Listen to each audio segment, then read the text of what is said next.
नैना recording studio Jehanabad.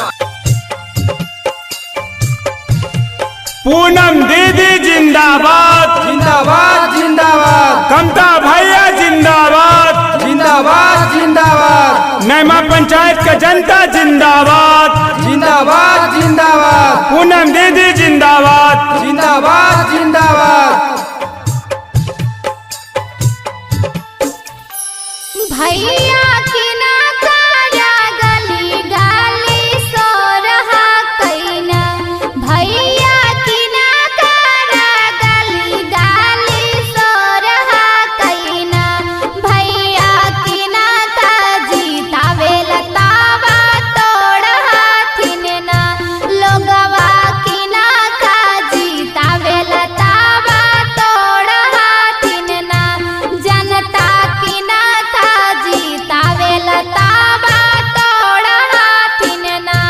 बन गे नाइमा पंचायत में बाड़ी सो रहा कैना। बन गे नाइमा पंचायत में बाड़ी सो रहा कैना। लोगवा पूनम दीदी के जितावे लतावा तोड़ हाथिन। लोगवा कमता भैया के जितावे लतावा तोड़ हाथिन। लोगवा पंचायत समिति बनावे ला तैयार हथिन। लोगवा पंचायत समिति बनावे ला तैयार हथिन। पूनम दीदी जिंदाबाद जिंदाबाद जिंदाबाद। कमता भैया जिंदाबाद जिंदाबाद जिंदाबाद। नैमा पंचायत का जनता जिंदाबाद जिंदाबाद जिंदाबाद। पूनम दीदी जिंदाबाद जिंदाबाद जिंदाबाद। भैया सुना ले ही झंडा अब की गाड़ देथिन ना। भैया सुना ले ही झंडा अब की गाड़ देथिन ना। अब भी पछावन के जड़ा से उखाड़ देथिन ना। अब भी पछावन के जड़ा से उखाड़ देथिन ना। मन में बनल है जे आस अब की पूरा करथिन।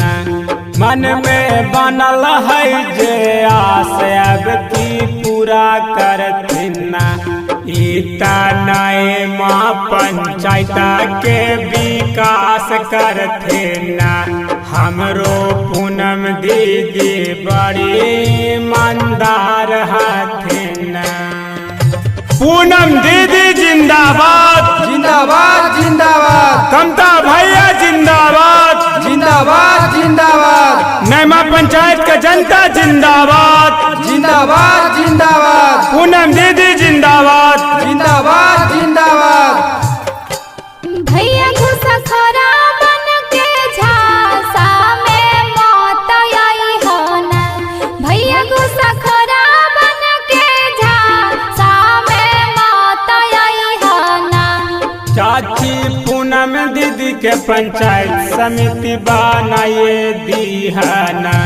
चाचा कमता भैया के पंचायत समिति बनाए दीहना।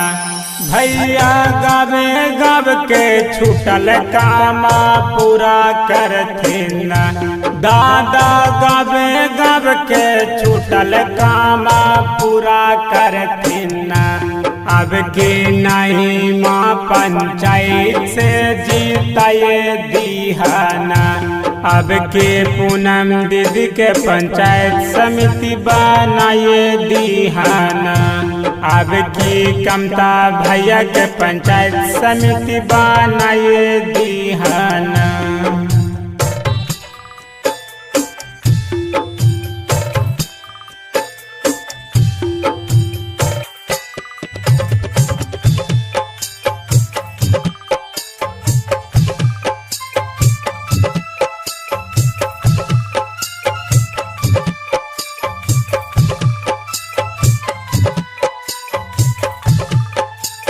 नैना रिकॉर्डिंग स्टूडियो जहानाबाद। भैया की ना काया गली गाली सो रहा कैना।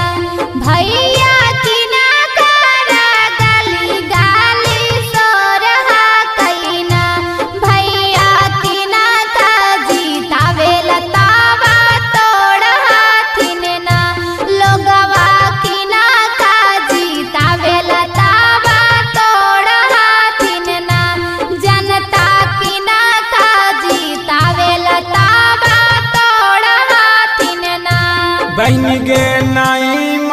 पंचायत में बाड़ी सोरहा कैना बहन गे नाई माँ पंचायत में बाड़ी सोरहा कैना लोगवा पूनम दीदी के जितावे लतावा तोड़ हाथिन लोगवा कमता भैया के जितावे लतावा तोड़ हाथिन लोगवा पंचायत समिति बनावे ला तैयार हथिन लोगवा पंचायत समिति बनावे ला तैयार हथिन।